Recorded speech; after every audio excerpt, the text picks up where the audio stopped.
You noticed I was cut off. Someone moved into the hallway, and for some reason, I guess they have a way of shutting this off.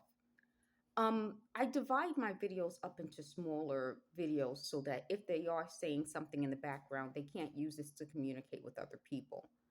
But part of what I'm saying as someone who is a Gen X person, we had a lot of similar life experiences. And I think because of that, then you pretty much had a normal, if that's not their quote, my quote, normal life experience, which is part of what made a difference for me.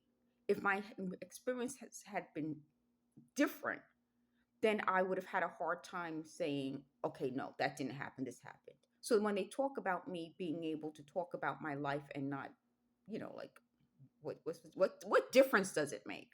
I wasn't doing anything wrong, and thankfully the people around me weren't doing anything wrong. So it wasn't like I had to be secretive. I think when I was a kid, I'm thinking back, the 70s for me, I was just very, very young. But I'm thinking back to the 80s. And I think about how we grew up as children and the relationships we had. I think we weren't expected as children to to to to make ourselves what we weren't already. One of the lies they said about me is that I changed my background. I was never expected to change my background. So it was not a thing of me like expected to be someone different than I was. I was expected just to be myself and be okay with who I am. So when they're talking about me lying and changing my background, that wouldn't even have been something that it would occur to me, but it would occur to them. And that's part of what I'm saying. A lot of this is about their personalities, not mine. I was never expected or even like asked to be a different person. It was always be yourself, be yourself. And I think that's something a lot of Gen Xers, when I'm watching a lot of Gen X videos, what I like about us, and I do like watching Gen X videos, is that we're pretty much just ourselves. And if you like it, you like it. If you don't, you don't.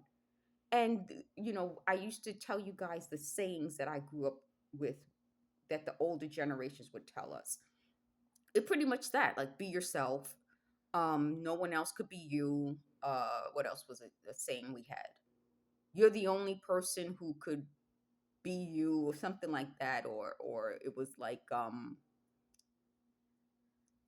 just be who you are, be yourself. The people are gonna like you for you if you're you. And that was it. And I think a lot of Gen Xers heard the same things. We heard the same things, and we weren't expected to try to change who we were to fit in. That was another thing. Like, don't try to fit in, just be who you are.